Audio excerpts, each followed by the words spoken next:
হাজার হাজার দর্শনার্থীর মাঝে দেখো আমরা আজকে বাড়ির এত কাছে থেকেও এত পরে রাম মন্দির দেখতে গেলাম, আর সেখানে গিয়ে এত পরিমাণ মানুষের ভিড়ে চাপা পড়লাম কোনো দিনও ভাবিনি।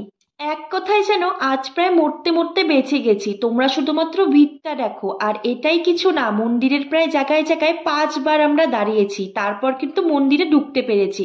ঢোকার মুখে এখানে এটা কি আমি দেখছি, ভাল্লুক না মানুষ তোমরাই বলো। নখগুলো কেমন ভয়ানক তাই না? রাত যত বাড়ছে দেখো ভিড়ও কিন্তু তত উপচে পড়ছে। আর আজকে প্রায় 7 দিন হলো এই রাম মন্দির উদ্বোধন হয়েছে, 7 দিন থেকেই একদিনও কিন্তু ফাঁকা আমি দেখতে পারিনি। তবে এসেছি আমি আজকে নিয়ে 2 দিন। প্রথম দিন ভিডিও করব বলে এসছিলাম, কিন্তু যা অবস্থা তাতে আর মোবাইলটা খুঁজে পাওয়া যেত না, তো সেজন্য করিনি। তবে আজকে যাই হয়ে যাক না কেন ভিডিও তো করতেই হবে। দেখো ওই দূরের মানুষগুলো কিন্তু অনেকক্ষণ লাইনে দাঁড়িয়ে উঠে পড়লো।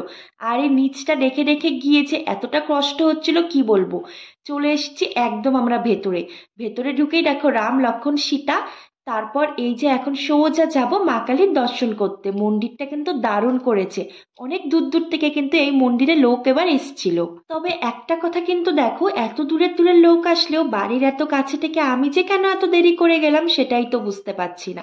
আর এখানে দেখো কি সুন্দর রামের মূর্তি, মানে রাম মন্দিরে যেমনটা করা হয়েছিল এখানে কিন্তু ঠিক তেমনটাই তুলে ধরার চেষ্টা করেছে।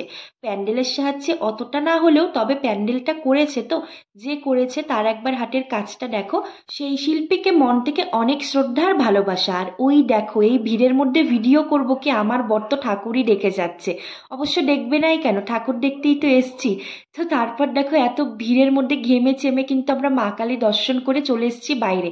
আর সেখানে তো ভিডিও একেবারেই করতে দিচ্ছিল না, আর এত পরিমাণ ভিড় ছিল যে কি বলবো। এবারে তোমাদেরকে দেখো সুন্দর করে এটাকে দেখাই। আমাদের আলিপুরদুয়ারের কিন্তু গর্ব, আর গত 2 বছর ধরে না আলিপুরদুয়ারে খুব সুন্দর সুন্দর কিন্তু পুজো হচ্ছিল। শুধু তাই নাই, পুজোর পাশাপাশি কিন্তু এখানে 7 দিনে কিন্তু নানা রকমের প্রোগ্রামেরও আয়োজন করা হয়েছিল। তো তোমরা কে কে এই পুজোটা দেখেছো, কোনখান থেকে এসেছিলে অবশ্যই কমেন্টের নিচে জানিও। তো চলো ততক্ষণের জন্য সবাইকে টাটা।